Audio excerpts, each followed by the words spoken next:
Good morning, children.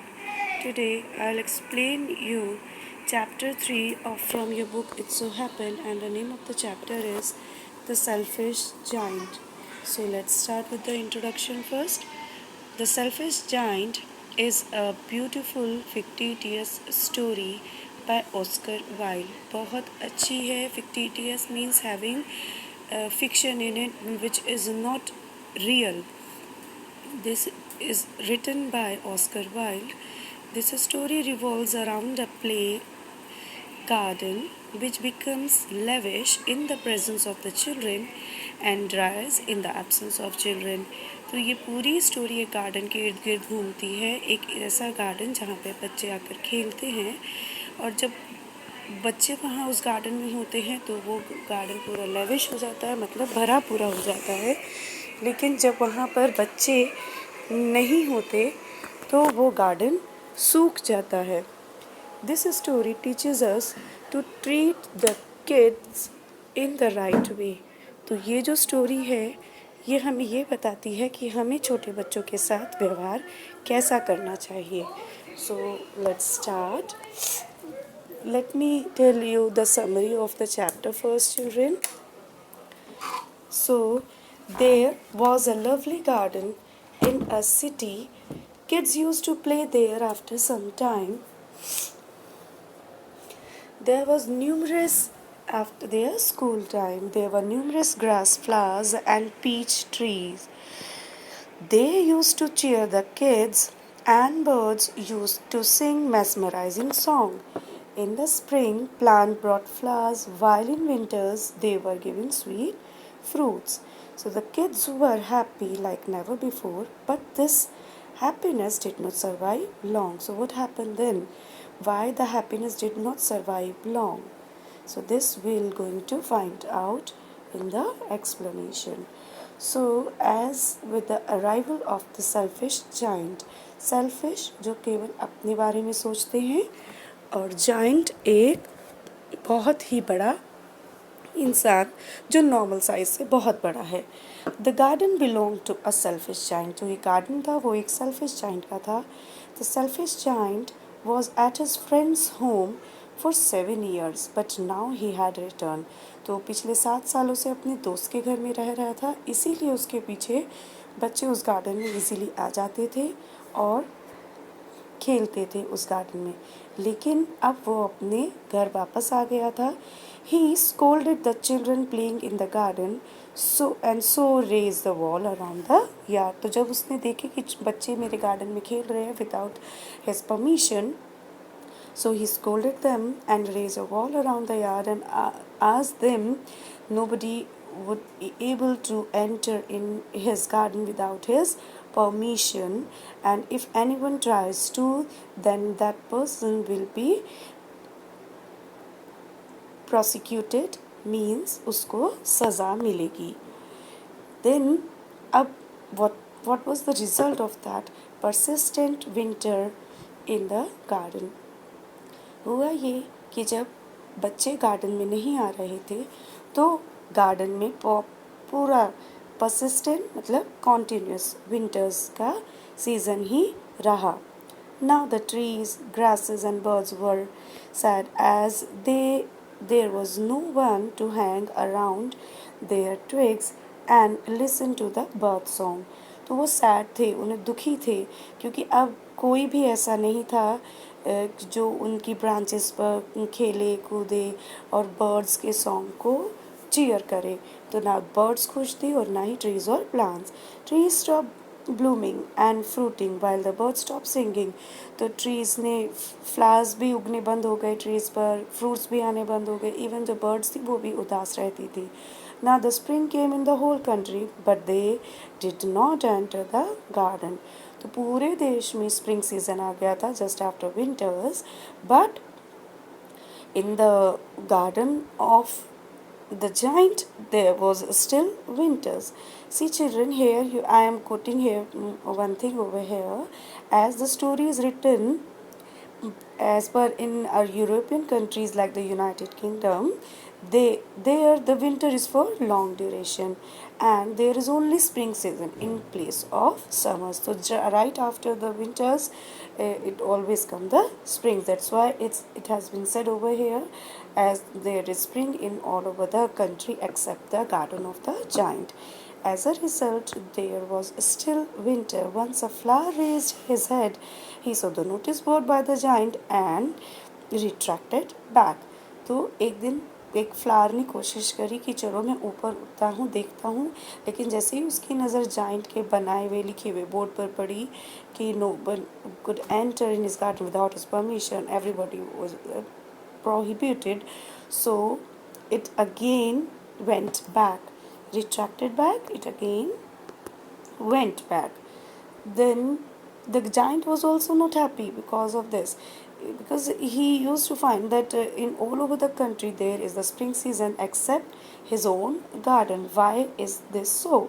Now the giant was restless. He did not understand the cause of such a long winter. The snow had covered the grasses with white sheet, and the frost had painted all the trees with silver color. Frost and snow invited north wind. Winds from the north rode throughout the garden. North winds brought hail to the garden. Hail broke all the chimney and the roof of the slate. So that means there was the persistent winter over there.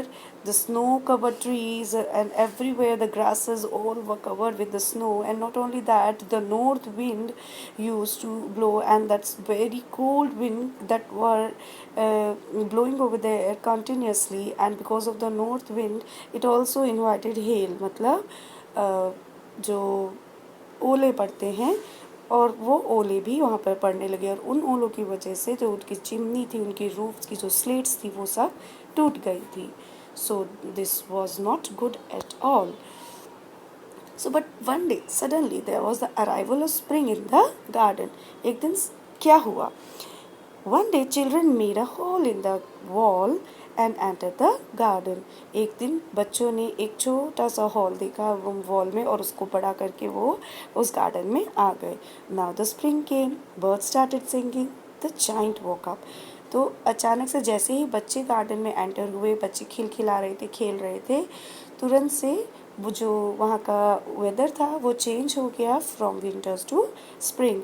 और not only that, the birds also started singing. So the melodious, after hearing the melodious voice of the bird, the giant woke up. He had not heard songs for a long time. Bird chirping felt like king's musician to him. तो उसने इतने दिनों से bird की आवाज़ भी नहीं सुनी थी, और जब वो बर्ड चहचहा रही थी उसके गार्डन में, तो उसको ऐसा लग रहा था जैसे किसी राजा के दरबार में म्यूजिशियन म्यूज़िक बजा रहे हैं. The giant woke up and looked out. He saw children playing in the garden and trees welcoming the kids by lowering their twigs. तो उन्होंने बच्चों को देखा, जाइंट ने बच्चों को देखा, और बच्चे गार्डन में खेल रहे थे, और जो ट्रीज थी वो भी बच्चों को वेलकम कर रही थी. कैसे? By lowering their twigs. मतलब जो उनकी छोटी छोटी पतली पतली जो टहनियाँ थी उनको नीचे झुका रही थी, जिससे कि बच्चे उन पर आकर झूले. The giant understood why spring came so late. अब जाइंट को समझ आ चुका था कि उनके गार्डन में स्प्रिंग लेट क्यों आया. Because he himself had restricted the children not to enter in his garden, and that's why the trees, the plants, all the grasses, the birds, all were not happy at all. And because they were not happy, they were sad. The winter season prevailed in his garden. As soon as the children entered the garden, everything was changed. The weather, the mood of the birds, the trees, plants, all became happy. Now the giant understood why spring came so late. Then one day the giant saw a small kid in the garden alone trying to climb the tree.